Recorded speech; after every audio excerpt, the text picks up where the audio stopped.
Welcome back. You are on the Spins Vinyl channel, and this is your brain on vinyl.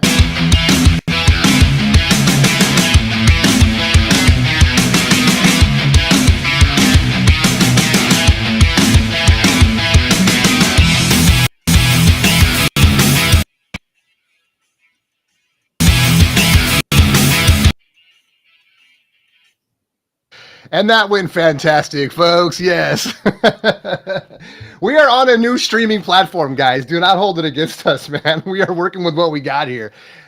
Anyway, should have tested that in advance. All good, baby. All right. What's up, everybody? I'm Jason, and I'm here with Chris. And we got a special guest today. We got Jason Rojas in the house. Thanks for having me on, Chris and Jason Spins. Always a pleasure.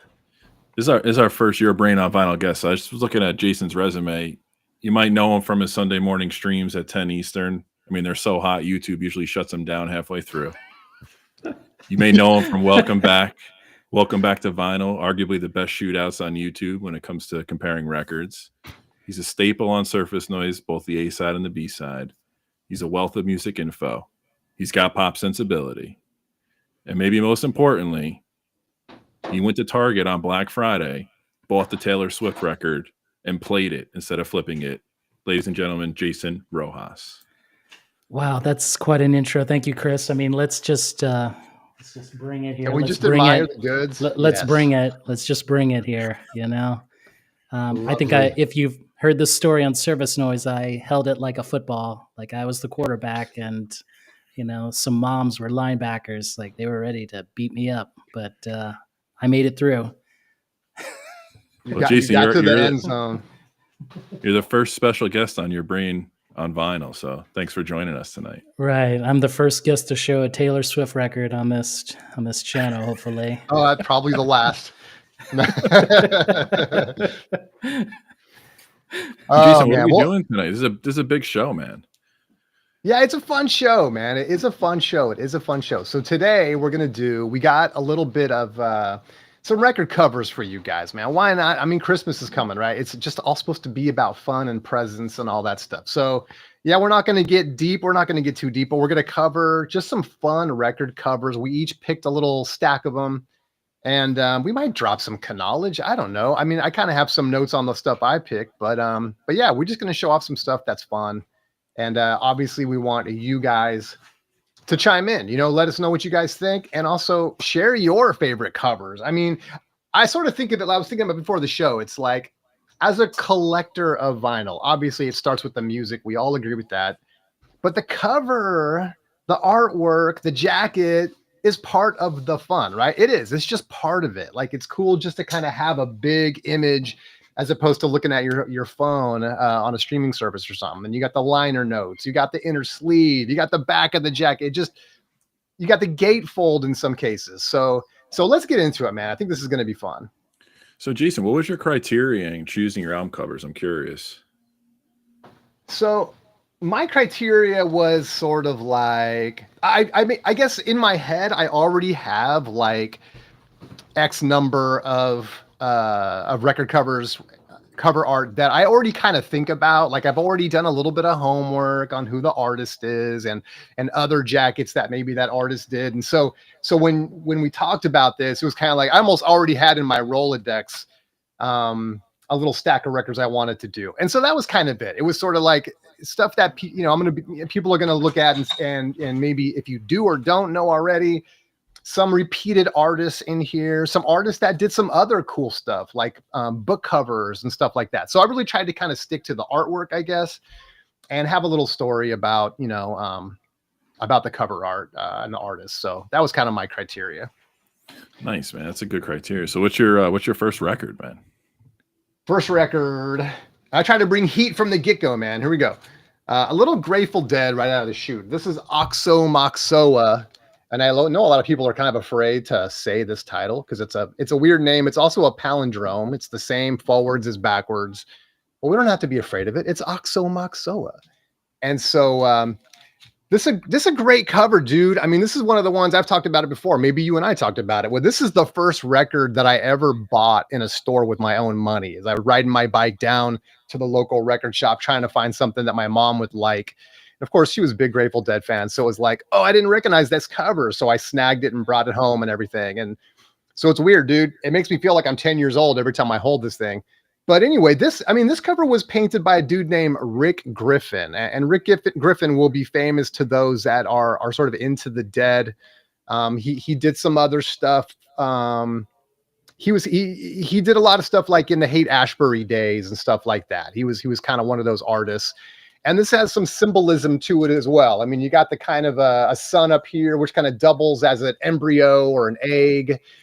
You've got some sort of like Egyptian kind of motifs going on the back of it and on the back of it and stuff. Or is that another record I'm thinking of? Maybe it's a different one. Oh no. Yeah, we got kind of like the right here on the edges here. So anyway, it's a cool one, man. And I like, it's a well-known artist. This came from a concert poster, which was done first. So those that are really into this stuff will recognize this as a concert poster. They made it into a record. That's not the only time that happened with the Grateful Dead record either. So, man, that's it, dude. Just check those colors out. You know what I mean? It's beautiful. Oh, here's kind of the more Egyptian motifs as well up on top. But yeah, man, Oxomoxoa. That's my first pick. Bonus points for being able to pronounce it. I can't say it. I don't know, man. My dad must have taught me when I was young or something. You know what I mean? It just stuck. Sweet. So what about you, man? What's your criteria in terms of how you picked your records, and what's your first draw? This is tough because I'm not necessarily into album art as like a top priority, but I remember being younger and like picking up albums based upon album art or being curious about it. So I just tried to pick 10 that meant a lot to me or just kind of embedded in my brain. I just went through and pulled the first 10 I could think of, like off the top of my head, off my shelves. So I'm going to start off with my favorite album cover of all time. And this is a no-brainer, if you know what I mean. That's Funkadelic's Maggot Brain. Nice one. Yeah, I worked into the Funkadelic and Parliament Funkadelic catalog a little bit backwards, kind of came in the middle of it. So when I was kind of doing my seeking and my discovery on these guys, when I saw this, it just didn't make sense to me. But this album cover perfectly describes the sound on this record, especially from the opening track. It's basically a woman coming out of the soil and the earth with just an amazing visual. So just really aligns with the sound of the album. And it's just a fun, cool record. And it's not what you think of if you got exposed to, Parliament Funkadelic and Funkadelic through different ways, more of their colorful later funk years. So this is just my favorite of all time. I love it. I actually have a t-shirt with this on it as well that I'll rock from time to time and disturb people with. So that's my number one. So my question for you, Chris, do you think she's screaming or shouting in joy or shouting in pain? What do you think? So it's kind of weird because if you look at it, it reminds me of a birth, but she's being, but it reminds me of like the pain you'd see a woman giving birth, but she's the one being born. So it has this weird duality to it. But she looks pretty happy. She looks like she's in the middle of some soul goodness. There's like this, it depends how you look at it. It's like the Mona Lisa, it's following you, but it's like, I don't know if she's mid laugh or mid scream, but it's a good question, Rojas. I guess it changes on the mood I'm in too. So, well, I mean, it makes me think of like a zombie, dude. You say maggot brain, and there she is coming out of the soil. It's kind of like, the way I take that is like sort of like the undead coming back or something, True. That's the beauty of like these album covers. They mean so much and they have different interpretations, which is kind of cool. Exactly. Yep. So Jason, what was your criteria in picking these? This is tough. So the cover had to just shock me, or it had like an opposite effect. Like the cover was so striking, but the music wasn't. It was like a polar opposite in a way. But I guess there's one I told you guys I would pick one that was silly. Maybe there are two that are silly in the pile. So let's go with this. I'm gonna show the Louvin Brothers, Satan is Real from 1959. Now this Oh, is nice. now this is a country gospel record. If you're familiar, but the thing is, even though the record looks silly, the cover, look at these guys like, and then Satan is, woo, not, it's a cartoon Satan, but the flames in the background, let me remove my hand here, right? Even though the cover, right, again, a bit silly, this is a deadly serious record. They're totally talking about going to hell, Satan is real, right? The next song, there is a higher power, like the Christian life, of course, which was covered by the Byrds on Sweetheart of the Rodeo. I mean, this is all serious shit, honestly. Even though the cover is silly. The juxtaposition of, like you said, the devil and the flames and these two guys just like, hey. Correct. So, I mean, they look like they're welcoming, this, like, come, hang out. We're going to party with Satan. But no, absolutely no, So. That's hilarious. That's a good one. That's a good one. That was my one. first choice. Dang, he's got a copy of it. That's one of those ones you see on those lists of, like, crazy album covers, right? Yes. All right. It's my turn. Make yourself big, Jay. Oh, make it big. All right. Next one for me is going to be this is one of my guys. And he got so many great album covers too, but I decided to kind of spotlight this one. This is Burnt Weenie Sandwich, Frank Zappa and the Mothers. Nice. And this one is actually a sculpture and, photograph of a sculpture, but still it's so artistic. I mean, just totally nutty with like the cue balls or the pool balls for eyes on that like head, and there's the hands kind of holding, and just weirdness going on everywhere. But this was done by Cal Schenkel, and Cal Schenkel was kind of a regular Zappa artist and did a lot of that stuff. But this one particularly, man, is just so cool. One interesting thing about this is that it was originally commissioned for the cover of an Eric Dolphy album, believe it or not. Eric Dolphy, the greatest jazz man of all time, creator of Out to Lunch, was supposed to get this album cover. So that's pretty wild right there. And it's also interesting that Zappa did a song called Eric Dolphy Memorial Barbecue. So there's kind of all these little threads. And I always knew that, like, Zappa had a little bit of that in him and was inspired by that stuff, that more free-form jazz. But yeah, man, just a crazy looking cover, I think. I mean, I love it. I've seen just the sculpture by itself, like hanging on the wall too. It's super cool seeing it in all its 3 dimensions and everything. But yeah, man, I just think that's such a classic album, Burnt Weenie Sandwich right there. So my question for you, Spins, can you show the record back up? Yeah. How does that cover relate to the title, Burnt Weenie Sandwich? Now, I'm going to ask you. I don't have an answer for that. I don't know if you do, but it's like, but you know what's funny is that the back cover, let me show this. So I've always thought that was more related. That's like a tire or something, I guess he's getting ready to take a nice little bite into, and he's saying, or he's thinking, God, this is a tasty little sucker. So to me, that's the Burnt Weenie Sandwich. Yes. So if that was the front cover, people would be like, hell no, you are not buying this record. No. Like they would have been. Exactly. No. Yeah, like, this is fine. Yes, this is fine. Back cover, not so much. That's great. All right, Chris, what do you got, baby? All right, so we're gonna probably talk about this artist a few times, or this band a few times. You can blow me up, Jay, because I need it for this one. To me, this is the definitive album cover of this band, and that is 1971's Grateful Dead, known as the Grateful Dead, known as Skull Effer, known as Skull and Roses. But to me, this is just the most badass Grateful Dead cover because it opens up and it's almost like a poster for your wall. And I had plenty of friends in college who did not have the records in the sleeve and just nailed this to their wall or their door. And this is just definitive GD, in my opinion. I know they have so many great album covers and so much great artwork, but you look at the skeleton, the roses on the rose hat, I guess, on top. There's so much detail as you go through the bottom. It's just a fantastic picture. I wish I can get it all in here, but I chose this. It's my favorite Grateful Dead live album, probably because Wharf Rat's on here, and I know they have a lot of great albums that are live. But to me, this is just a beautiful, beautiful, beautiful album cover that I gravitate towards. Very nice. That is a killer one, dude. In fact, when I saw that on your list, I probably would have picked it, and I was like, I gotta let them have it, dude. But yeah, that's so great. That's classic Grateful Dead right there, man. Heck yeah, heck yeah.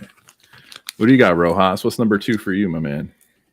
All right. So I kind of organized this all by year. So we'll go through it. So we're still in the 50s. So this one is Nina Simone, right? Little Girl Blue from 1959.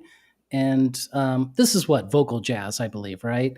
But the thing is, I guess this is her first record, right? And what I like about it is, of course, the music and her voice is amazing. I think the sincerity. If you look at this cover, she does not want to be there. She is. Yeah. Do we need to do this again? Can we wrap this up so I can play music or have a drink or whatever, hang out with friends? But that sincerity of the music also reflects this picture. I mean, she does look pretty bored. Yeah. Nina's a trip. That's interesting. She's like, why can't I get a cover like Sonny Rollins or John Coltrane, man? All their covers are cool as hell.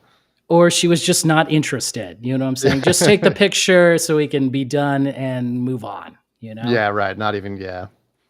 And we're not... Go ahead, Chris. No. Go ahead. I'm just saying, the music is, what do you call it? It's no nonsense. She's down to business, right? The songs here, of course, My Baby Just Cares for Me, and the big one, I Loves You, Porgy. Seriously, these are fantastic songs, right? Again, no nonsense. She's very sincere here, Yeah, she couldn't be bothered with the cover, you're saying. I just correct. Yeah, gotcha. So badass. That's a great one, man. It's a great album. And it is funny that you point that out. I never really looked at it that way. Yeah. Well, that's what I'm saying. The stuff I'll tell you is my impression of it, but it's right. Opposites, right? So again, the music, and the cover, they were a bit, opposite in a way, Absolutely. So Yep. there we go. Very nice. Very nice. There it is. Nina Simone. Boom. Guys got to grab that record, first of all. Did you see that documentary that came out a couple of years ago? Or maybe it was a little longer than a couple of years ago. What the hell's the name of it? What happened, Miss Simone? Or it's on Netflix. I forget. It's not bad. It's pretty good. And I can't remember the title. That's how good. Yeah, I think I know what you're talking about. Yeah. She had a house not too far from where I live in New York, and her neighbor was actually Malcolm X. It's pretty interesting. Pretty interesting historical fact there. But yeah, it's a great album cover. And when she had a lot to do with, I was going to say she had a lot to do with the civil rights movement too, I think. I mean, if I remember it's been a few years now, but I remember seeing a lot of interviews with her where she is very serious, in fact, when you talk to her about, serious issues and stuff. But this cover says otherwise, Right. All right. Very nice. Very nice. Chris, you're up, baby. No, it's you, man. Oh, is it me? Man, Yeah. do you think I could at least count to 3, you would think? All right. Well, my next one, another kick-ass piece of art, I think, and speaks to the album itself, which we got the Scorpions here. This one's Blackout. And what's the guy's name that did this? Gottfried Helmswein. I had to write it down because I'm not exactly sure how to pronounce it. But it's a self-portrait. And anyone that's seen the cover, or rather the music video for the tune No One Like You, he plays himself just like that in the music video. He comes in toward the end. But that's what this is a picture of. It's the artist dressed up in this garb, and it's a self-portrait. And that's just one of those striking ones to me, like Maggot Brain. It's just one of those, you see them, it's just up close and personal, the busting glass, and it's such a great painting, for one thing. I mean, you could mistake it for a photograph, but yeah, the backstory is kind of cool that it's a self-portrait and that this guy appears in the music video and everything. I think that's just cool. So Yeah, I mean, not much more I can say about it. I love this album. I mean, really, this is the one that got me into the Scorpions, and then seeking out the rest of their work. Maybe a handful of them that I just love.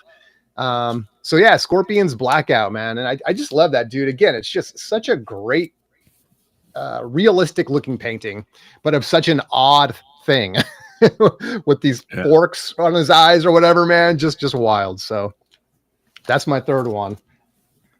I like that. I've never noticed the forks on the eyes before. Yeah, it's like these bent in forks or something, man. It's just. There we go. Wow, they're like going into his eyes or something, or covering it. And the bandage on the head and just. So he's like breaking through the mirror or something, or glass, right? Well, and this is a dark video too. It's like the lead singer's like it's almost as if he's on death row and he's kind of walking through the prison and stuff. And it's dark. And then this guy's like maybe escaping from an asylum or something. And it's just, it's a dark video for sure. But, and the cover certainly depicts that. So, but yeah, there you go. Nice pick. All right, Chris. Groove Seeker. Let's get it.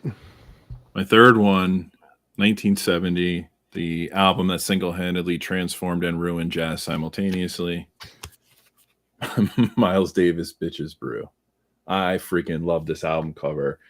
And this wasn't part of the original master recording. It's a MoFi. But I was too lazy to get my other copies out. So what I like about this is, from what I've read, the Miles actually commissioned the artist on this to design the cover based upon the music that he was hearing. So I guess it's a little bit of an illustration of his thoughts on it. And it opens up. It's pretty cool, pretty psychedelic and Afrocentric at the same time. I love that. So you can see the back cover. It's kind of like the other half of the person, or another view of the person on the front side. I'm really getting tangled here.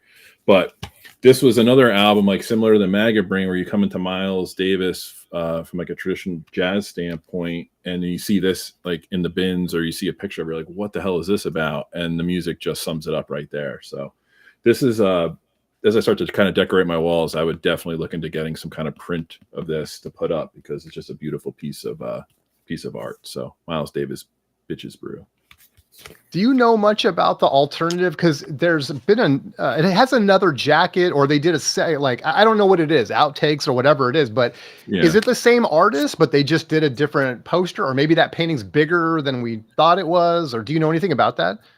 I know a little bit, but it can't be confirmed. So like I said, I don't go crazy on album art. So this is a fun video for me to do, because it kind of forces me a little bit out of my element. But I know that there has been multiple box sets released on Bitches Brew, and that had alternative artwork. It seemed to be from the same artist, and I think RSD had some kind of outtakes or special release on Bitches Brew that included some of that. So, I would assume it's the same artist, but there's a lot of, and I'm sure he did a lot of other ideas that Miles probably reviewed, and they probably kept in the archives.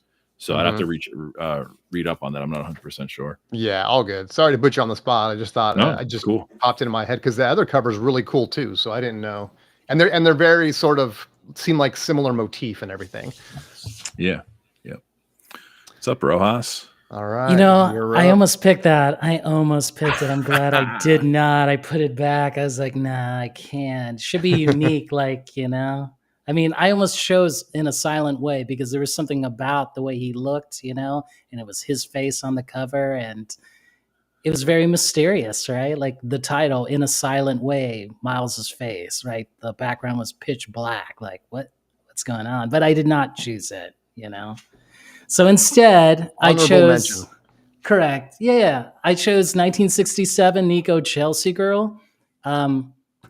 What I like about this cover, and the cover was done by Paul Morrissey, who was mostly the film guy in Warhol's group, right? The thing about it is this cover is very reflective. Like, it's just a moody, broody cover. It's like she's brooding here, And there's some sort of sadness too with her in the color, but in the background, that black and white, This is just amazing. Like, it really pops to see it. And the music reflects that again, like a very moody, moodiness of it, and she just looks on the back like she's ready to punch you. She's not very happy. But it has like such chamber folk pop songs on it. Like The Fairest of Seasons, These Days by Jackson Browne. Like this is, I don't know. It's very iconic. I love that front cover, man, and I love records that as sort of a graphic designer myself, or having been in a past life, it's kind of like easy to think of graphic design, quote, being something that's new to the world since computers, but it's not. Graphically, that is a great cover, and I love the black and white in the back, and then the color image of her on the side and everything. And you're right, it's like she's double brooding. But as a piece of graphic art, quote unquote, I love that one, man. They did a great job with even the font and everything is just kind of, I don't know, sitting in the middle of that black field and everything. It's like, yeah, that is a great one, dude. I was just going to say, like the font makes that pop. It almost, it feels New York to me, or feels like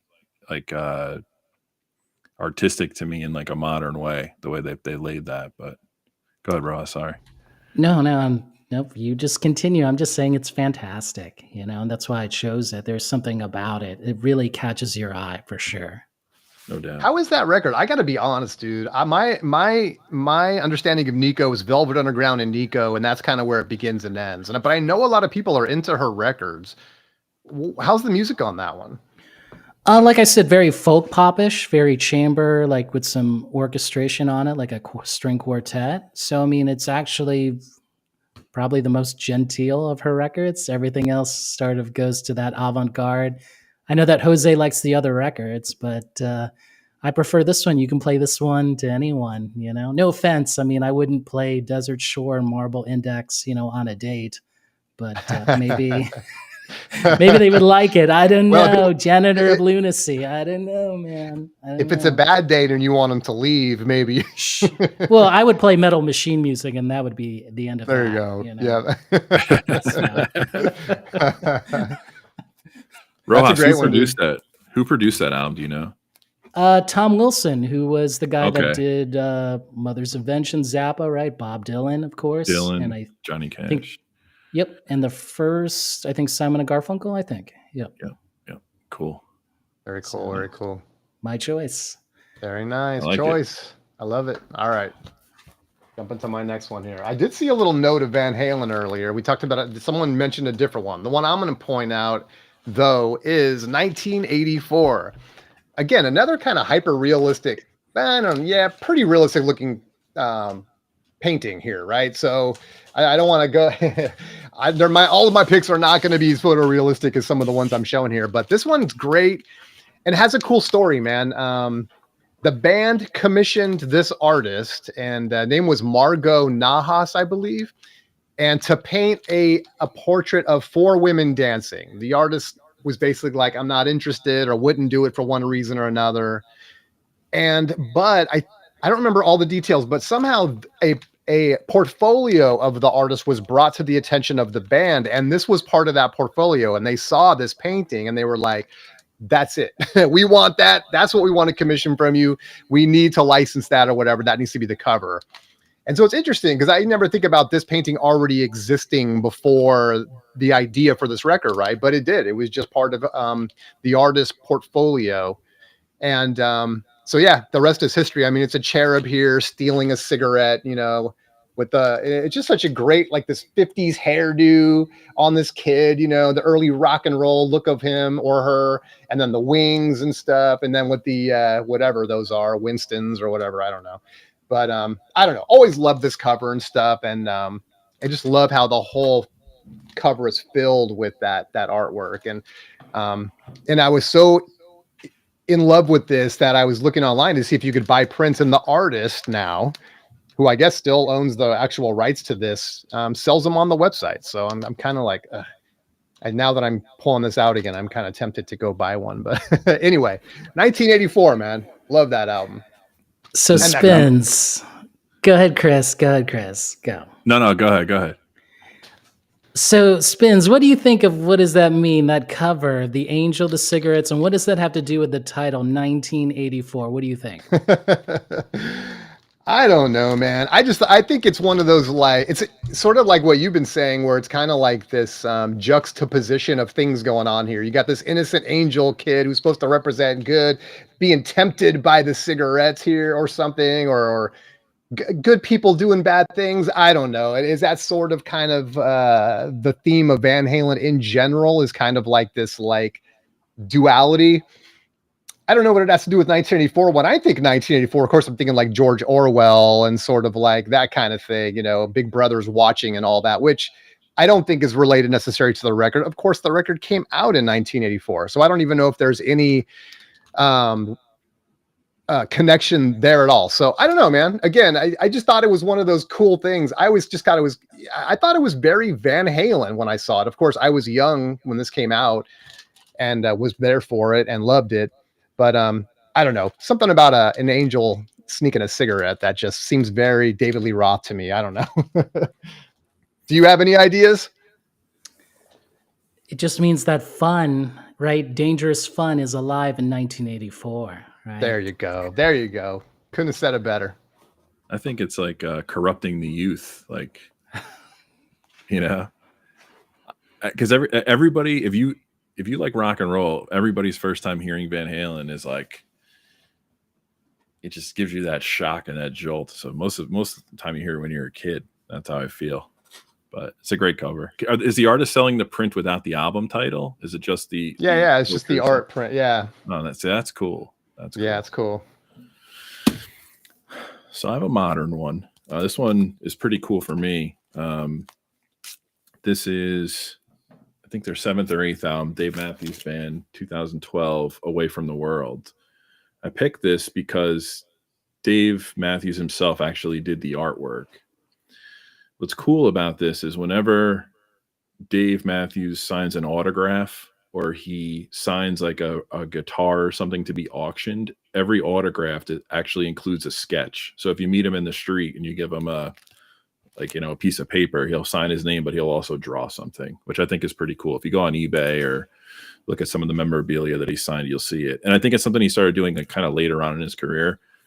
And then I've learned, obviously, they're artists in the music sense, but a lot of these guys are good painters or drawers. I know Bob Dylan, has a art gallery or line that he sells his stuff. But I just think this is cool because I'm probably never going to get his autograph. So I kind of get that experience. And it's a really cool painting away from the world. It's a lot of their music's really depressing. A lot of people don't assume that. A lot of the lyrics are introspectful and commentary on society, and you can see the different personality types all kind of boxed in.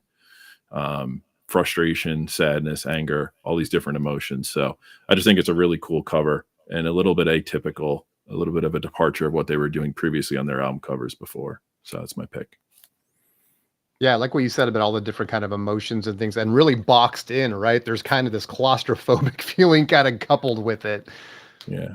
And isolation, away from the world. Everybody's in their own little it's like pre-pandemic foresight, You're all going to be quarantined in their own little room. So.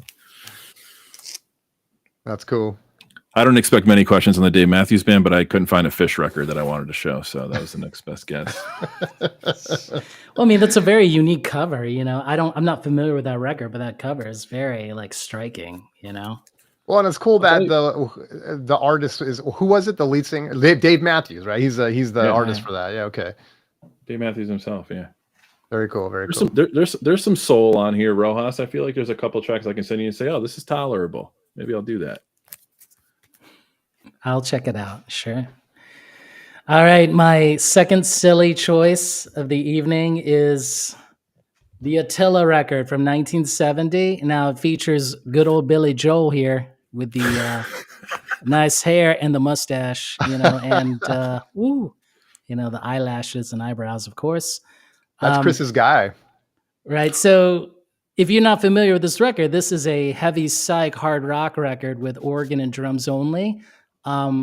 This is that thing that should be hyped up. I know like Dylan Noble's hyping up all those other lost classics, proto, but this is a lost classic despite, Billy Joel calling this, I think, psychedelic garbage. I think that's what he called it or something similar. But this record, I mean, they're looking tough here. You know, they got this medieval Huns kind of thing, and they're in a meat locker. Like the juxtaposition here is incorrect, right? They should be in a field, but they're in a meat locker. I don't know, you know. And then we get that woo, right? This Billy Joel right there, man. He's not going to sing those hits for you, right? So again, if we look at the song titles here, Wonder Woman, California Flash, which is about a stripper, I believe. Revenge is Sweet. Such great songs here, you know. Definitely not the stranger Billy Joel, right? This is not the Elton John wannabe, you know, Billy Joel, but we get that. We get that. We get that person cruel. who thought. We get that person who wanted to be Led Zeppelin or something, you know, Deep Purple, but you know, instead you get, you know, Sea Purple or something. I don't know. It's So are not you the saying stranger, it's just the strange Billy Joel. But this is a great record, actually. It's a lot of fun, you know, despite the cover being rather silly, of course, you know. Who's the other guy? John Small. He was the drummer from the Hassles. Now, see, Chris, you're surprised I know all this stuff. After this record, Billy Joel stole John Small's wife and married her, right? Which effectively broke up the band, you know? Damn. So he went Attila. He went Attila on the drummer, right? Oh, man. Jeez. Damn. So, I made a note of it, dude. I'm going to check that out. It's a lot of fun, actually. I would love if they reissued this, you know, and my thing is if I ever met Billy Joel in person, I would give him this record to get signed, not anything else. It would be this specific one, you know? That's cool. And I'm pretty sure he would be like, get this guy out of here. Get him out of here. I'm not signing this. Get him, you know, escort him out of here. You know, like, Billy, this is the best you've ever done. Come on. Lighten up. See, look at this cover. It's great, dude. I love it. So you're saying he missed his calling, man. He was supposed to be the Attila guy. He ends up being the Uptown Girl guy. Well, yeah, you can blame Elton John for that. You know, of course, again, stealing your drummer's wife, that's taking it, you know. But That's he some wrote a lot of Beatles stuff songs right for there. her, right? He wrote a lot of good songs for her. So she was the muse for a bit, you know. They always are. Little Eric Clapton, oh God, George Harrison action going on. Now, see, you said that. I almost chose Layla, but then I thought, nah, that would have been the easy choice. Let's go hard. Yeah, you Let's win deep do cut. I love it. Let's do Attila, you know. Perfect. I like it. That's a great cover. I'm glad you say the music's cool because I'm gonna go check it out, man. I am a Billy Joel guy, so I mean I'm not a Billy Joel guy, but I like his hits, man. I can dig it. All right, next one for me is gonna be The Sound, a cool 80s band. Think like, you know, gothic sort of, you know, Bauhaus kind of thing. This one's from The Lion's Den. It's just another great piece of art, in my opinion. This is taken from the there's a biblical story, Daniel in the Lion's Den. And this artwork was actually painted in 1872 by Brinton Reverie, if I'm getting that right. So it's kind of a classic painting there, but it's actually a gatefold and it continues on. But I just love that. You want to talk about depressing. Although, because of you know, the prayers of this fellow Daniel, he's able to survive the lion's den, which he's here with his hands tied, looking very confident in front of all these lions, and for good reason. He's got God on his side. So yeah, man, I just think it's cool. I mean, it's a great cover, and it's you know, it's cool. This is great music. I love this album, so it's cool that he got a cover like this. And again, it's a gatefold, and it's really fun. So I appreciate art like that. I appreciate classic art, and it's very monotone there, all like browns and yellows. So anyway, just striking in my opinion. Very cool. So The Sound from the Lion's Mouth. What's the music like? I don't think I've ever heard it. It's going to be, you know, it's like gothic. I would call it like gothic 80s, you know, sort of jangly guitars and kind of like, I don't know. It's been a while since I've listened to it, if I'm being honest, but you know, I think like the Bauhaus and stuff like that, you know, it's going to be kind of in that realm, maybe Susie and the Banshees. I guess I'd put it on the same shelf as that stuff. Got it. It's cool All you right. showed that. A friend of mine is really looking for that record, and it's not cheap now, you know? Yeah, it's a tough one. I even paid up for this one. And fortunately, it got a couple of reissues, but still, it's still hard to get this one without paying up for it. All right, Chris, what do you got? Well, I'm going pretty typical. I mean, I wish I was going as creative as you guys were, but I was torn on showing this one because the artist didn't really love it, but it's just another iconic cover, and I didn't know he didn't love it until I read about it. But it's Jimmy's Axis, Very nice. Bold as Love, and another Yeah, one that's like a the fun Grateful cover. Dead. It's a super cool cover. Another one like the Grateful Dead that just opens up. You kind of get all types of different imagery on it. So when I learned about this, Jimmy was pissed that this came out. It wasn't the cover that he had intended. It's caused some controversy amongst the Hindu community. They banned it because it misuses a lot of their imagery. And I think Jimmy's comment was something along the lines of he wished he had more of his heritage represented in it. So, I'm not going to hate on it because he hated it, because once it's out in the public sphere, it's for everybody. But this is just another iconic cover. This is probably on everybody's, top album cover lists whenever they put these out in the magazines. But the only album cover list that matters is ours tonight, the 30 we're showing. So with that, I'm going to kick it over to Rojas. That's that's a fun cover, actually, no matter what anybody says. And plus, it has that song about UFOs on it, I think, right? And what is it? It has the first Noel Redding song. So he gave Noel Redding a bone. Like, you can sing this one, You gave him the Ringo. Yes. The Ringo, yes. All right, I will show. Oh my gosh, let me see here. From 1973, John Martin's Solid Air. Now, the cool thing is that, of course, it's very explicit here, right? Hand moving through solid air. Get it? Ha ha ha ha. Yeah. I mean, okay, despite the dad jokes and the cheese here, this is actually a very reflective record. The title cut is about Nick Drake, his best friend, who died, So a lot of thought, solid air, you're moving through solid air, you are gone, right? So this hand drifting, and plus it has some jazz rock again with this, he's using an Echoplex on his guitar. If you don't know what that is, he's creating this effect that the guitar is larger than life and it's coming from space, and he uses that effect like magnificently, I mean, even though you would look at this and you're like, folky, folky. But the record is, again, Solid Air about Nick Drake, a heavy topic, So my choice, Is it heavy music or heavy lyrics, or is it all the way around heavy? No. I don't think the music's heavy anyway. I think it's more folkish with some, some electronic spice on it. That's what I would call it, right? Some effects on it to spice it up. But the lyrics are very heavy on here. But I mean, not all of them, right? There's a song called May You Never, which Eric Clapton covered and had success with. But I mean, the OG here is better, So yeah. Are you both familiar with this record, you guys? Yeah. I was not, no. I don't own it. I've heard it a million times. See, I hate those Abbey Road reissues. Oh, man, Hayden. But I mean, I'm going to tell you, actually, Chris, I think this one actually beat the original. So I'll have to dig up my original. But when I did the shootout, this actually beat it, which again, I know I'm an OG dude, but now I'm saying it on your channel. This one actually beat the OG because it brought I think the OG sounded muddy or too warm, and then this brought more detail, which is what you need for this record. You need it for that, yeah. Yep. Welcome back. Arnaldo's just trying to get a clear answer, and he just can't, dude. It's the Doors, there's no clear answer. Now we've got Solid. It's is it a good pressing? Jason says yes.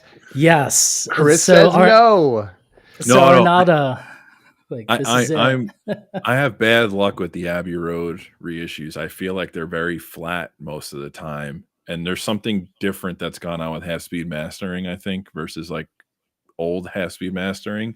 But if you're saying that's the best sounding version of it, I don't have it because I wouldn't buy an original. but I've streamed that album a ton. It's killer. And I have to agree with the Vinyl Dreamscape, Sean. Welcome, Sean. Like, this is a very trippy record, like very trippy. Yeah. You know. So I'm gonna check there you that go, out for sure. Arnaldo. Try to get this. Cryptic? What do you mean cryptic? If I'm gonna say the Doors Rhino Hi-Fi sucks, I'm gonna say it sucks. There you go. It's You better plain flip as it. day. All right, flip it now. You know. Flip it good. Dun-dun-dun-dun-dun. All right. Next up for me, Kiss Love Gun. This is artist Ken Kelly, who I'm very familiar with because Ken Kelly he was a big cover artist, paperback cover artist. He did a lot of the people that know Robert E. Howard and they like his work, you know, Conan and all that stuff. There's a whole series of those paperbacks. I guess he did them in hardcover too that Ken Kelly did. And so he's kind of a Frazetta, you know, during that time, a lot of people know about Frank Frazetta. Frank Frazetta was the big fantasy artist going back to like the 40s and the 50s and the 60s. And he just couldn't paint fast enough. And so they had to get guys to copy his style. One of those guys was named Jeffrey Jones, who developed his own style. Another one was Ken Kelly. But Ken Kelly got to do a couple of these Kiss records, man, right? He did this one and then Destroyer. And I just think they're cool, man. They definitely take me back to those paperbacks and stuff. And you know, it's kind of got that fantasy feel. It's got Conan almost with the big columns and marble columns and the, you know, whatever this is supposed to be down here. I almost, at first glance, it's kind of like a harem for, you know, for Kiss, the band or whatever, but I don't know. But anyway, I like this one, man. I like it again, probably a little bit biased just because I'm kind of cool with Ken Kelly's artwork and everything. But yeah, this one and Destroyer, same artist, very cool. The guy was a paperback artist, cover artist too, back in the 70s and stuff. So there it is, Kiss Love Gun. You're missing the funny part of that cover. Like, comes with the gun. Did you get the gun? Oh, it comes with the gun. This is not one that was issued with the gun, but yeah. The Oh, you gun. should still show the inner. Can you show the inner? That one's fun too.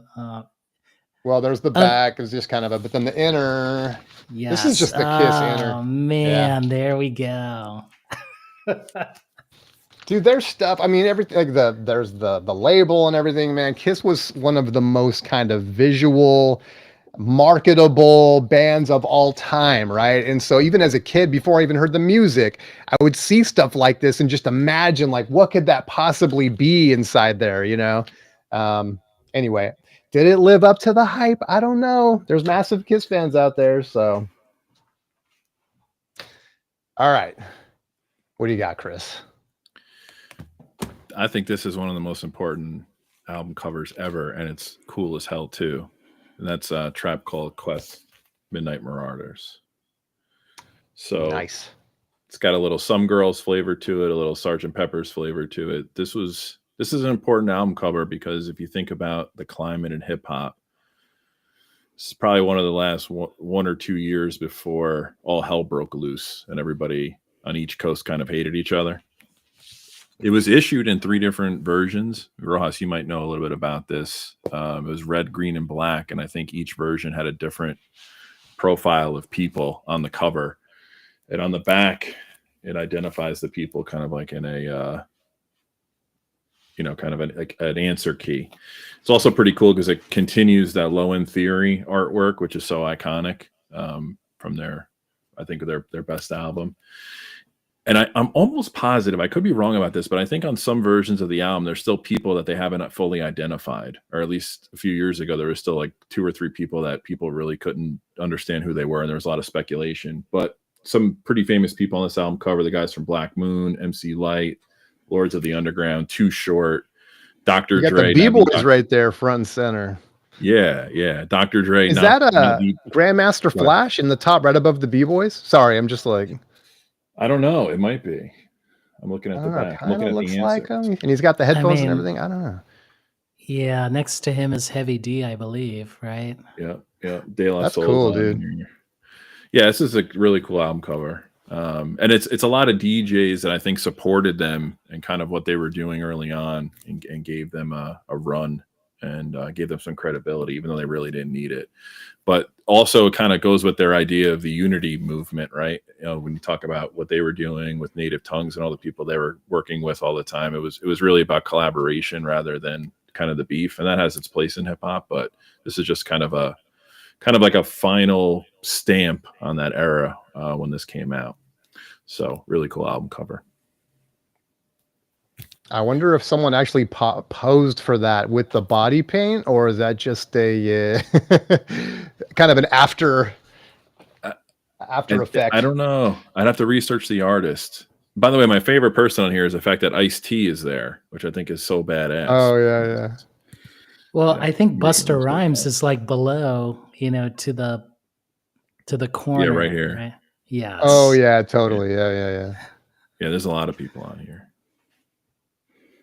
Can you imagine if you were supposed to be on the cover, but you were blocked and you were asking the tribe, "What the hell, bro? What? Why?" Yeah. Classic. That would be brutal, dude. This is a reissue. I don't have any of the original variations, but some of them are pretty pricey and probably beat up. Yeah. Good choice there. Good choice. All right, me, okay. Yes. So I think everyone saw it a little bit. Joy Division from 1980, right? This is Closer or Closer. Whoa, right? They never tell you. They never tell you how to say it. And if you look at this cover, again, designed by Peter Seville, right? But I don't think he did the photograph. I think Bernard Pierre Wolf. Like, if you look at this, there's a death scene going on here,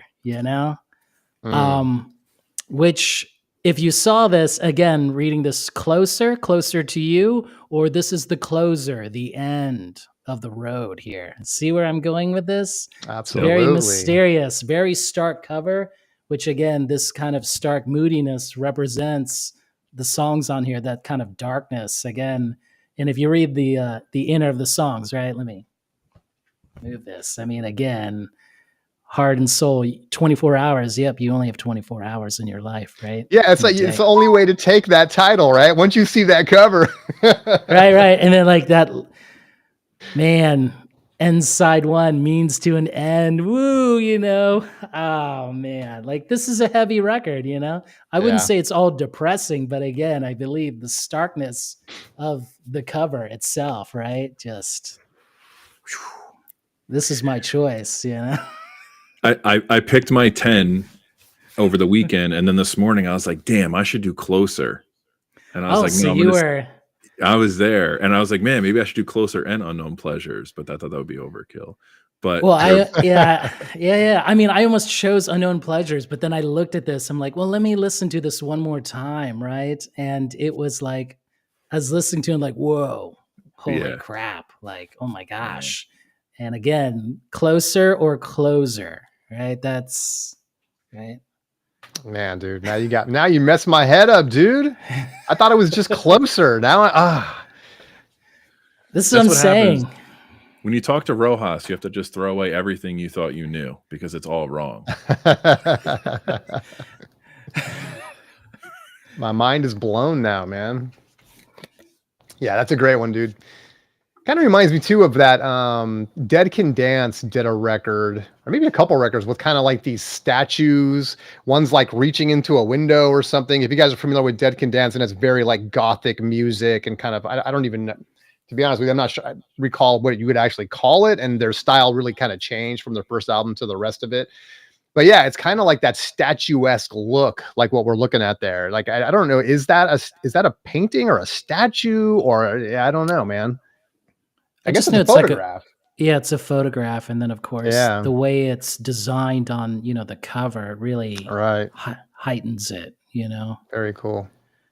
And they, like I said, the band, the manager, like they never thought about it, right? I'm pretty sure, Ian, right? He's the one who, we're going to call it this, right? And no one said like, we shouldn't call it that, bro. Like, no way, man. Like that's, but they reflected on later, right? Like, wait, did he mean Closer? Like he was going to kill himself? Like, no, we didn't see the signs. Like, Yeah. Yeah, I know, right? It's like, have you see the movie that was done by Anton Corbijn that did the he did the Yes. movie? Yeah, it's great, the whole thing is like, yeah, totally clueless. Like, well, we never even listened to the lyrics, but now that we go back and hear them, it's like this guy was totally miserable the whole time. Yeah. Right. And he enjoyed being that rock star, even though it was sort of, like opposite of his health. He couldn't Right. pursue that any further. Uh, So my choice, Closer from 1980. there you go. Nice one. Nice one. Yep. Troubled artist. All right. Next one for me. And you showed, I believe that Grateful Dead cover, Chris, is a Kelly Mouse cover, if I'm not mistaken. And this is another Mouse cover. So famous in the in circles, Grateful Dead circles and Journey circles, although they did other stuff, but big Journey and Grateful Dead is going to be Kelly and Mouse. And so this one right here is Stanley Mouse did the painting for that. It's cool because it's all embossed. You can kind of see how it's embossed there. But, this is another one that just goes back to my childhood. I wasn't thinking about, who this was or, that it was related to the Grateful Dead in any way or anything like that. But kind of cool that it is. Of course, his collaborator, Alton Kelly, as I said, they designed, I think the first 8 Grateful Dead covers were all designed by those guys. And they did a lot of the, like, again, going back to like Fillmore poster type stuff and everything. But also, as you guys, those that are into Journey and the record covers, there's a theme and it looks very, very similar because it's the same artist, Stanley Mouse, that did a bunch of those. And this one's kind of dual. I mean, for me, because it's Grateful Dead, who I love. I'm a fantastic artist. The whole story of Kelly Mouse is really cool. But this is one of those records that I grew up with, man. And that, because of my mom, I just grew an affinity for Journey. And so, yeah, it's kind of got a lot of different meaning for me. But yeah, Journey Escape right there by Stanley Mouse. Cool. I never knew it was done by Stanley Mouse. Can you show the cover, like the lettering? That's the thing that really gets me, the escape there. Do you see that? The E5C4P3? Yep. Oh, man. And the Journey's like written on its side as you go down and stuff instead of... Yes. Oh, man. And it's kind of that creative stuff you see with the Grateful Dead too, right? There's like hidden messages in the lettering and just crazy designs to the fonts and stuff like that. This one's more simple, but you're right. Like there's still some kind of style to it. Yeah. That is cool. All right, Chris, you are up, baby. All right. Here's an album cover from the Bronx, New York. This is Camp Lo's 1997 Uptown Saturday Night. This is one of the most badass album covers of the 90s. This is essentially an homage to Marvin Gaye's I Want You. Kind of a play on the painting that was on that cover.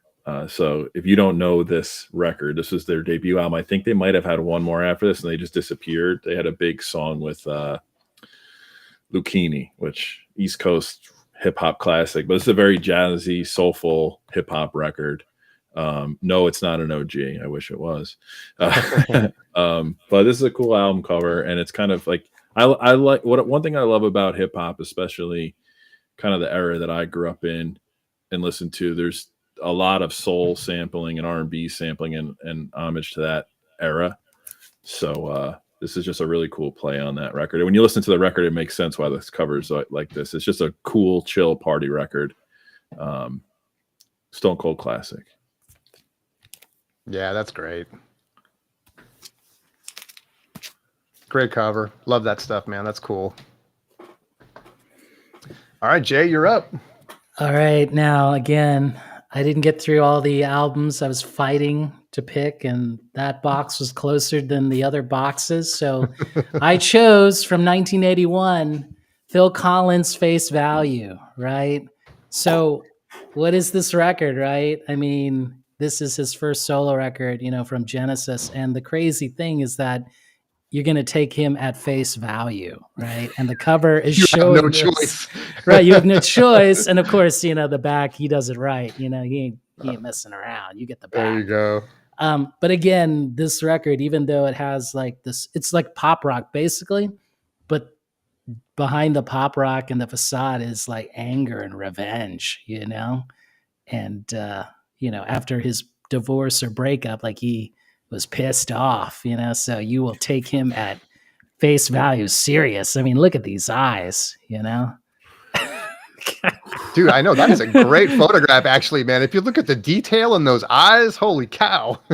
Right, and it's a gatefold. So I mean, honestly, right? You just and he covers Tomorrow Never Knows at the end, right? Oh man, Yeah. So what's what the a hit on guy. that one, Jay? What's the hit on that one? In the Air Tonight, of course. Oh, right? there you go. Absolutely. I Missed Again was another hit. I mean, Oh, I love that one too. Yeah.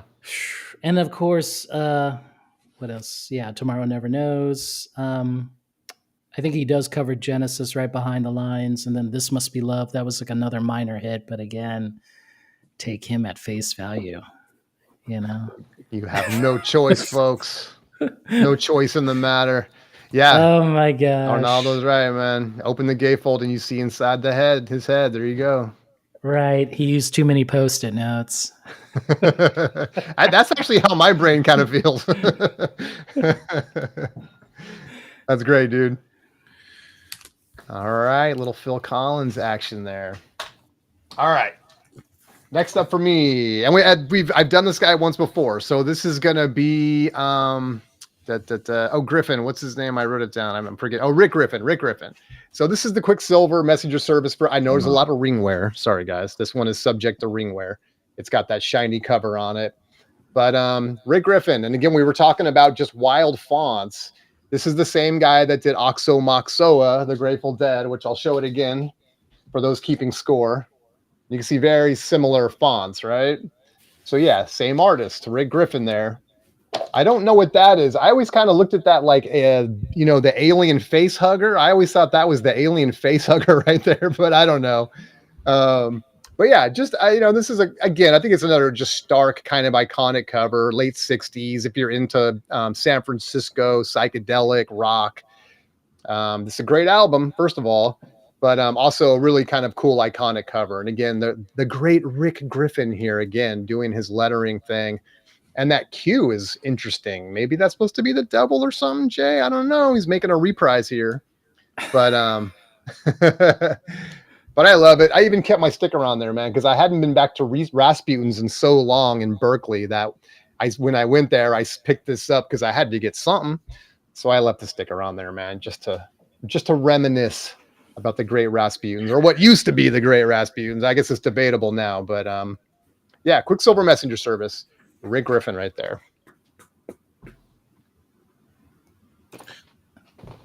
The thing is, you would like look at that cover with your black light on, when the drugs were kicking in.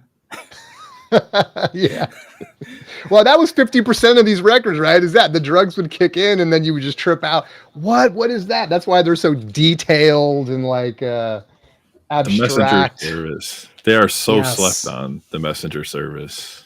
Oh, dude, I every time I can, I have to mention their second album, dude, because it's just so great. But the first one's great too. All right, let's go, Chris. What do you got, baby? Dude, this album cover is sorely overlooked. Doesn't even ever come up on these lists that you look at. That's Curtis Mayfield's Sweet Exorcist. This is such a badass that's album great, cover. dude. So first off, Curtis Mayfield's solo stuff. He's the king of opening tracks on albums. The opening track on here, Ain't Got Time, is just insane. But this is kind of a cool album cover. I guess it's depicting some kind of mythical gods and some kind of struggle, it looks like, trying to grab the planets. Has some stuff on the front here, some words. I think it's lyrics to one of the songs on the album. And if you open it up, it's kind of like the same theme.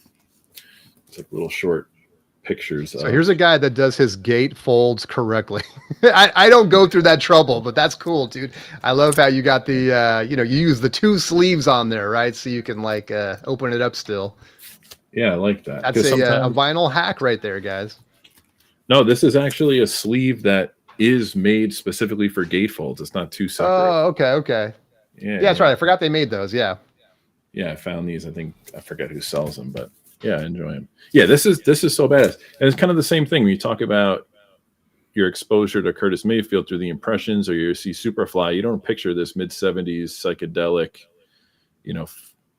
imagery that he puts forth. And man, does he deliver on this record. So do you know who the artist is by chance? Not to put you on the spot, but Curtis Mayfield's the artist. Oh, the artist of the cover? I'm just kidding. I don't know. I never really looked at it, As someone that kind of has dabbled in, vintage science fiction paperbacks and stuff, it definitely reminds me of some of those 70s artists that did that stuff. And I just wonder if it's a paper book artist that did that too. Yeah, maybe. I guess I'd have to kind of dig through the album cover. One of my resolutions is to really read liner notes and credits more often, because I've gotten away from that over time, and I probably know more about who designed these covers and whatnot. So, Chris, what do you think about the title "Sweet Exorcist" and that cover? How does that relate? What do you think? So, because you said they're like saving the planet, or sort of, yeah, maybe, or juggling it. they're juggling some kind of struggle, but I also wondered if the Sweet Exorcist is the move to another planet. When you look at the cover, they're kind of reaching for something else, or they're reaching for some kind of high point in culture, maybe. But I got to be honest, like, some of the lyrics don't really drive the cover. Don't coincide with the cover. Some of the songs do, but some really don't. I mean, there's some love songs on here that don't really reflect this. So I don't really know. But I would think that the exorcism of getting out of this life to another, getting out of this society to another, that could be one play on it. Certainly juggling the universe is another play. It's tough to say.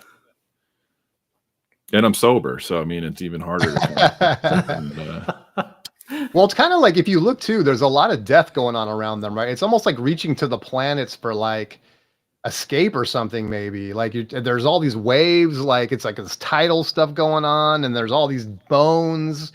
Maybe it's kind of a message that the future is in other planets or something. I don't know. It's the vision of oh god, why can't they be the Tesla guy? What's his name?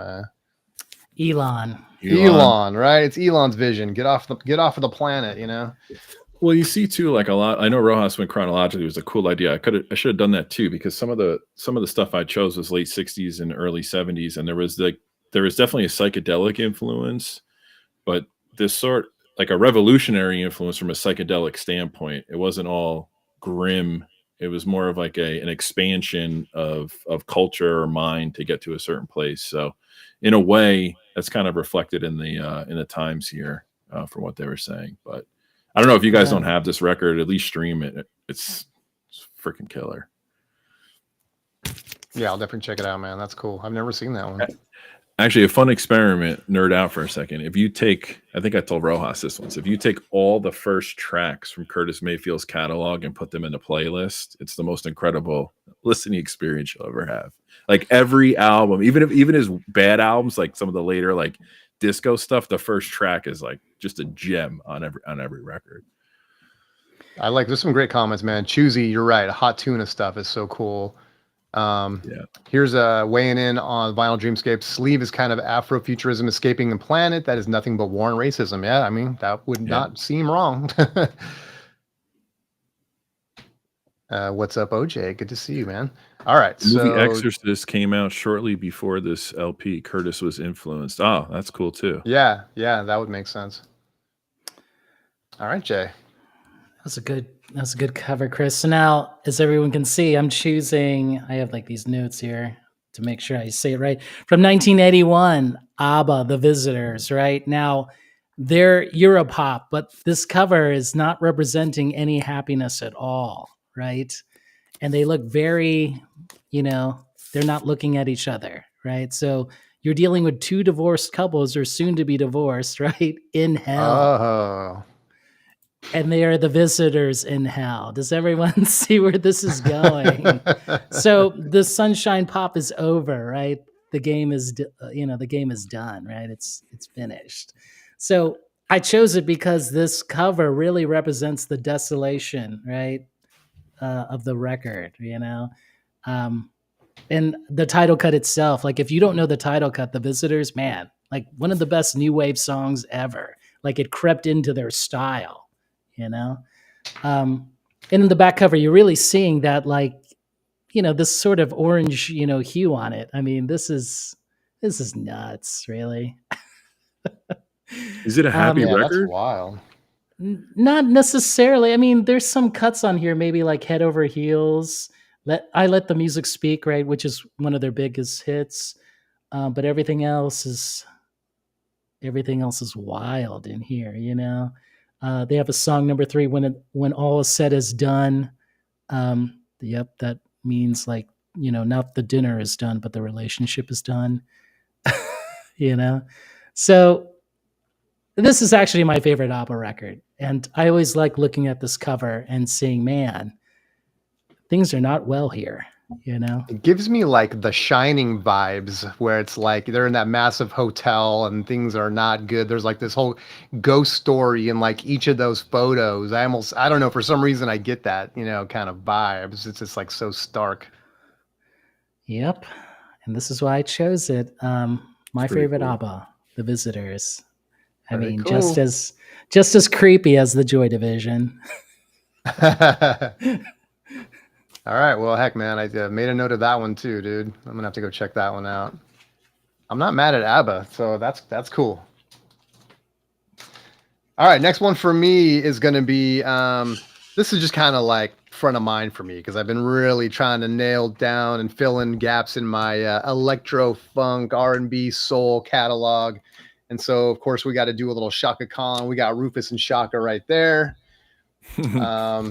This is thought as like being, Shaka Khan's sort of mouth right here and sort of giving the impression that, Shaka Khan's kind of going to be the dominant member of the group moving forward, with as the vocalist and everything. And she was kind of she was sort of the person at the band leader in a sense, in terms of like she was doing all the interviews and all of that stuff, starting here. So yeah, I think that's cool, man. I just love the lettering and everything, and it's almost that sort of. If the tongue was sticking out, what would we have? We'd have some Rolling Stones for you, yeah. But we don't. We got Shaka Khan, and Shaka Khan is phenomenal. One of the great female vocalists. So yeah, Rufus and Shaka featuring Shaka. I love it. It's a cool one. It's one I picked up recently, again, filling in gaps. And so I had to choose it. It also has a poster, which is kind of fun. Got the Shaka poster right there. Sweet. Yeah. I don't know how much I can say about it. Very simple cover, but again, I can't read into it as much as Jason's reading into his covers, except that it's kind of like, it's even sort of documented that this was kind of like, all right, Shaka's the new face of the Rufus band. So there you go. Good stuff. All right, Chris. 1996, one of the great years in music history, and I'm biased, but Outkast. There we go. That's cool. This is like, I'm not even a comic book guy, but this is basically depicting a comic book at the price. Just really cool illustrations on here. I remember being a kid in elevators, that music video came on and that beat hit, man. I was like, what am I listening to? Like, craziest stuff ever. So obviously their first album is a classic, but the second one is really when they come into their own here, and just really mesmerized by this album cover. And it looks way better on vinyl than it did on the original CD jewel case when you got it. I don't know, can't really say enough about these guys. And the last record I'm going to show after this in the next round, I think highly influenced a lot of their artwork and a lot of their appearances going forward. So there's a little bit of a connection there, but come on, Outkast. Hello. They're from Atlanta, right? Correct. Yeah. Yeah, I noticed how they're doing the play on words with the ATL. That's right. It's clever, Very cool.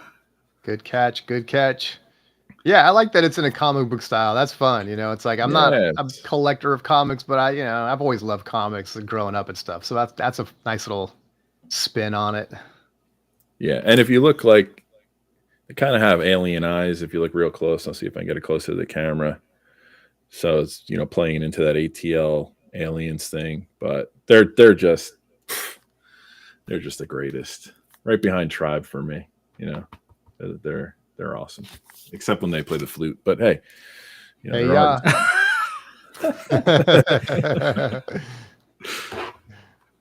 All right, Jay. All right, Coming so down- I chose We're rounding third. We're rounding third, guys. Here we go. All right, let's go, baby. So I chose from 1985 William Onabare, anything you sow, right? So this record is, yeah, it's Afro pop, but it's mostly synth pop. And you can see from this cover that he's having a lot of fun here, you know? And the music represents that completely. He had all this amazing gear. It's always, the story goes, it's been questionable how he got the gear. It's something to do with Russians. I don't know. He died and we'll never know the true story. And he disowned all the music, like he thought it was pathetic, you know, but in reality, it's just a lot of fun, you know. I can't even stress how, and this is the original South African pressing, of course. Like I've owned like 2 other copies and I sold them for some money, but it's hard to get a clean copy of this damn record. And he released it on his own label, you know, all self-released, you know. So, and So is he from South Africa? No. I thought so, right? No, am I Yeah. mistaken here? No, I don't know. Yeah. I think I'm mistaken. When you said South African pressing, I didn't realize that's where he was from. Yes. So anyone in the chat can correct me if I'm wrong here, but yeah, I think he wanted to be a filmmaker and like do soundtracks and do his own films. I think he has like a one album that is like soundtrack music for a film, but I've never seen it. But the guy kind of played everything, you know, as you can see here. Again, very electronic, right? Drum machine, of course. He's got the Moog. I mean, you're thinking about it, 86, and then he's got a Moog. That wasn't cheap, you know? Right. That's wild, dude. Again, man, I know. Look, I have a lot of blank spots in my musical taste, you know, or whatever experience. It's like I know my stuff and I know what I like, I know what I love, and I got, you know, I know that stuff. I do not know a lot of the stuff that you're showing, dude. So it's like that's fantastic. I'm gonna make a note of that one too. William Onabare. Let me see if I can get there. There we go. How are the reissues on that? Any? I think I remember I had the reissue and it was not great compared to this sucker. You know, I hate to say it. You know, and people are selling this for over 100 now, I think. But I think you can get this for under, but the condition may be sketchy, you know? Yeah. That's the thing with kind of all stuff the they need to be Afrobeat stuff. reissuing. That's what I'm saying. And they do it right. But it's so hard. You hear all those on compilations and you go down a rabbit hole and you try to find the albums and it's like, you're just not gonna get what you need. The thing is, there was a guy in Minneapolis, like at his coffee shop, he sold records, and eventually he had some guy in Africa, like some dealer friend, and they would send records. And one day I popped into the coffee shop looking at his records, and no offense if you're watching this, you overpriced your records. I hate you. But this one was well priced. It was at 50. I'm like, this is mine. Give it up. You know, hey, take this. You can overprice those fellas. I'm not buying those, but I will buy this. You know, no problem. Yes. Final and Kick. He's from Nigeria. Just looked it up. From Nigeria, an Essential Electric record. So there we go. Yes. And again, he's super happy right here. Look at him. He's vibing out, baby. All right. Well, heck, man. I got my last one. My last record. Here we go. Been listening to that, wearing the grooves out of this one lately, man. But this is SOS Band. Boom. This one is on the rise with the massive blimp on there. This was interesting because I see this record cover and I think, all right, I need to do some research on this artist.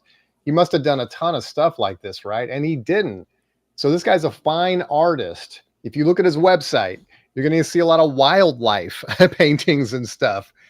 And he's not the only one that I've seen do that, where you look, where they've just kind of, whatever reason, I don't know if he's a friend of the band or whatever, but was commissioned to do this artwork, and yet has a whole different style, right, in real life and stuff. So I love that one, man. Just the great colors of the sky and everything, the big blimp SOS, on there and stuff. And yeah, man, just very futuristic looking blimp on there. This one's got Just Be Good to Me. I was vibing out to that one earlier today.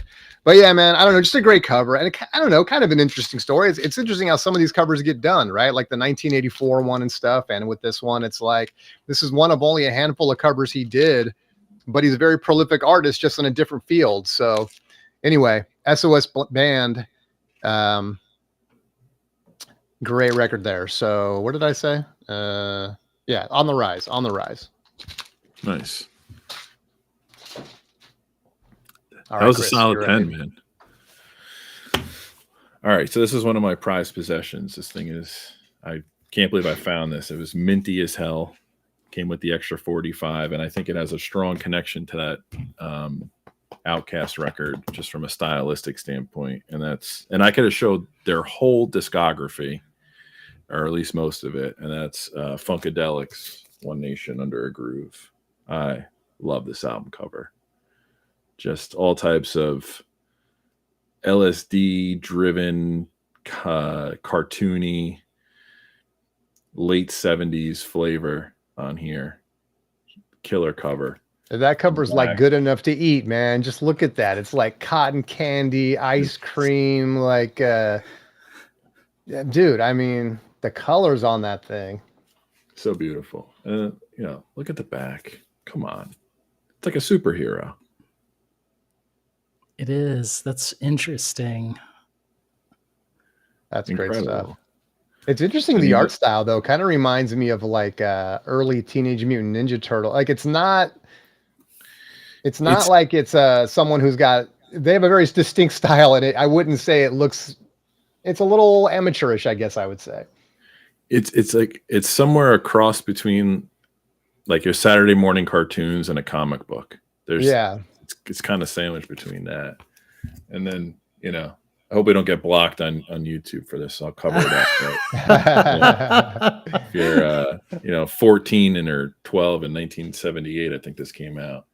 But their whole I could have shown the whole run. I could have made probably 8 out of the 10 I showed tonight, just everything. And I like the fact that I started with Maggot Brain and ended with One Nation. But I always saw strong similarities, whether it was intentional or not, between Outkast and their style and their flavor and how they approach things, and the album covers to this. So this is just, I love this record and I love having it. I'm really, really proud of this. Yeah. Well, the thing is, it's very iconic, right? They're holding the flag, right? Which was, what is that? Yeah. That's similar to, I can't remember that iconic. Like the war picture. Yeah. Yes. Yes. And like it's kind of the same thing. Oh, like right. They're World War holding II, up R&B. planting the flag. Was it Iwo Jima or something like that? Yeah. Yes. Yeah. Very cool. Very cool, Yeah. dude. It's like deep. So yeah, Funkadelic. Nice bookends right there. I just got to respond to Choosy Heretics right here, who said that anything with Johnny Winter and Muddy is fantastic. Well, there you go. Those are the two you want to have. I'm Ready and Hard Again. Just two phenomenal electric blues albums right there. So I had to show them, almost by request, man. I had to show them. So, all right, Jay. So this is the last one, right? This is the last round. So This is it. I did not make it through the 90s box. I don't know. So Cesar, if you're watching, I'm sorry. Like I would have chose some 90s. I just didn't get it. I needed like a good hour to get through and then like sift them out. So this is the last one from 1986. Anita Baker, The Rapture.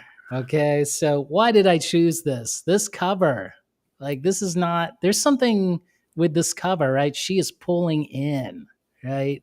And her eyes are closed, and she's in a space, like this moodiness, right? Or just, I've been hurt, and I need to like get in touch with oneself again. That's what I'm getting from this, and of course it had like big songs, Sweet Love, Caught Up in the Rapture. Holy crap. If you don't know that song, I don't know. Like you can't go out, go through life without hearing Caught Up in the Rapture. Like, holy crap, I'm gonna I'm gonna spin that on Spotify as soon as we're done here. So I mean, some people say the record is a bit cheesy, right? But I mean, the hot singles on here, they really just tell this. I mean, again, I mean, that doesn't she's sort detour of me, man. I get it. I love that stuff. like Smooth Soul, but like she's pulling in, and of course at the back cover here, she's sort of like not very happy. You know, she's giving you this sort of Her man is not treating her right, Jay. yes, you know. Very nice, dude. Nice pick. Very nice. Yes. So Nice picks all, man. Great stuff. Woo. Man, I almost wish I had some more. People have been mentioning a lot of record covers. I keep wanting to reach for them because I have some of them, and you're right. Like, it's all great stuff, man. So, yeah, thanks everybody that kind of weighed in with their favorites. is that Dang, dude, Edwin? Is that Edwin Burt song at the back of you? Oh, Like of that? course. I was just telling Chris, man, I'm spinning this when he was coming in, and it's like, dude, this thing, come for Cola Bottle Baby, of course, but stay for the whole rest of this record, dude. Side 1 is phenomenal. And Cola Bottle Baby runs into Fizz Fizz, and it's kind of like one long extended track. And then track 3 on side 1 is phenomenal, man. Dude, I'm very happy I snagged this thing. And they're a little tough to get now. I mean, this came out on Music on Vinyl, and, they kind of all got snagged up. But, guys, I'm just telling you, man, you like your electro funk. I don't know why this guy isn't better known, because this is phenomenal. It's really great. So, yeah. That's the Daft Punk sample, yeah. Yeah, yeah. And other stuff, too. But the big one's the Daft Punk one everyone knows, right? What is it? Bigger, harder, faster, stronger, whatever that title is from that. Yeah. And it's funny too. It's one of those songs where it's like, it's the whole song. Like it took that riff, and yeah, I know they chopped it up and stuff, but when you hear that, you'll know exactly where it's from.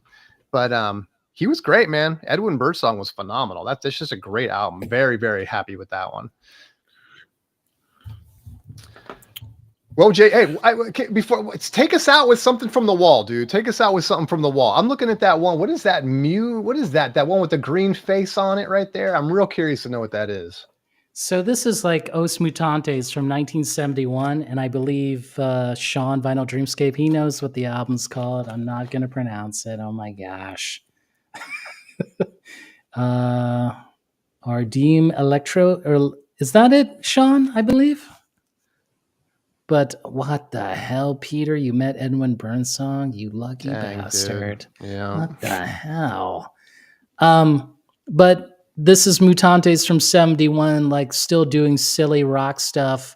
But the cover's very catching, as you can see, I think all their covers, like, I played this during my stream last Sunday before I got canceled, but the whole thing, I'll just move over, like I am featuring Brazilian records this month, right? So cool shit. Of course, you can see the gal right there.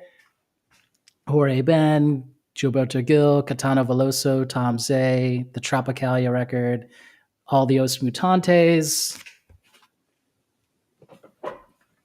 Great little representation right there. Wow. Mutantes, and then the last Mutantes record where they like only had one original member, Sergio. So let's see what this looks like so you can see it. These guys look like they're about to do like some yes rock here, so they definitely moved away. They moved away from their Brazilian pop sound, and they were, instead of, I think people don't like the later era because they weren't starting or inventing trends or music, right? They were following trends, So that's the thing. Like they just sort of, I don't know, declined, and eventually they broke up. But the best Os Mutantes record, in my opinion, and let's show this cover. It's the second Rita Lee record here. Let's move over here.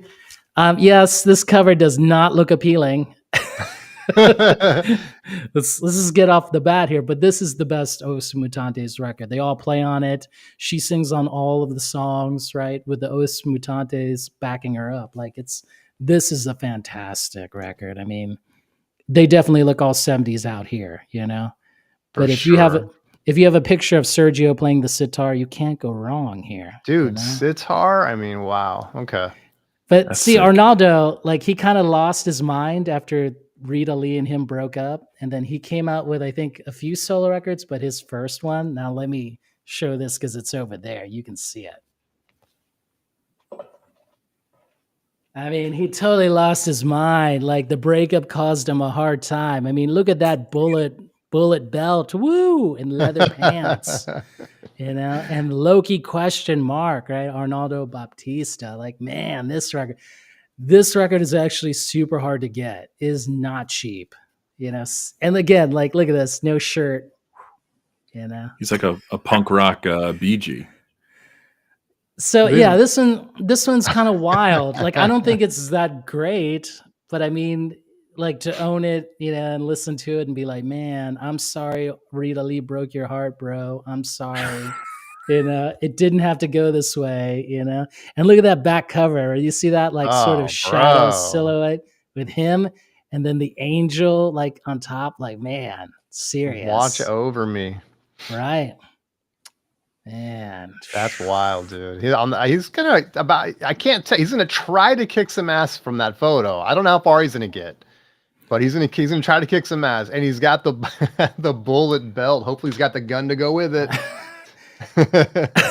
And the thing is, like, there is a reissue, and I don't think it's that expensive. But trying to get the OG, like when I found it, and then I haggled the guy. I was kind of like, "Yo, man, I mean that cover."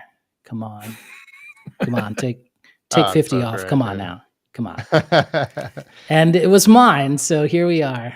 Arnaldo Baptista, Loki. I think what 73 maybe 74. Herc, am I wrong on that? Because I know that the Os Mutantes ended in what 72, 73. So, oh, he wants that one. Okay, so it's this one. Right. I think I showed this on my stream. You can see that it's either Oh, wow. Sergio Look at that cover. or Arnaldo are in the grave, right? And they're Rita and the other brother are looking down at him like, man, that's, you know. That's heavy. That was a whole episode in itself. Just that wall, dude. Yes. So it's, and you know, I think I said it before the stream, guys, right? The wall is to impress and show off a bit, but again, like introduce you to some cool music that some people don't know, right? For sure. Absolutely. Great Vinyl stuff, and dude. Vinyl and Kicks brought up a great point. Can you just explain to us how Tegan and Sarah are related to the genre? They don't. I just needed Vinyl Kicks. I just needed to fill in this portion, right? Like, so there's no blank spaces. Oh, I didn't even notice that, dude. Okay. Yeah, that's good. A blank space for another Taylor reference. I mean, this is getting to be too much. Right. But I mean, you see, like, because now it looks full, right? Now there's a wall. Like, Right. Yeah. You know, if I'm going to have to compete with Thomas Busk from those Michael 45 streams, this is the way. Like, this is, you know, you got to bring it. But yeah, I get it, Vinyl Kicks. I wasn't being, you know, it's not all together. What do you call it? You know, not feng shui enough for you. No, man, you are definitely showing out today, man. Cool stuff. Very cool stuff. Well, all right. I think that brings us, we've crossed the plate, man. And when it's over, it's over. And I feel like it's over. We can do a part 2, man, at some point, because this was fun, dude. And there's lots more where this came from. We're going to have to get Jay to come back and just show us Brazilian records. We could do a whole show of that. But do you have another one to show? Or are you just taking down the Tegan and Sarah? Oh, no. It's just, if we're leaving, I'm going to show it for Vinyl Kicks. Thanks for coming, Okay. man. You know, this is for you. Tegan and Sarah, they're so jealous, you know. This is There that you go. Record store day, right? Yep. Yes. Very yes. nice.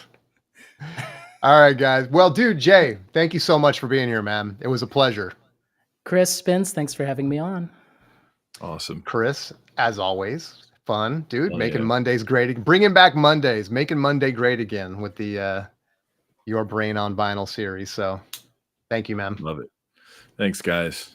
Thanks, everyone in chat. Thanks for chiming in. It was a ton of fun. Appreciate you guys. Thank you, Vinyl Dreamscape. Thank you, Vinyl and Kicks. You guys rock. Everybody that was here today, you guys rock. Appreciate you. And we will see you next Monday for more fun and shenanigans.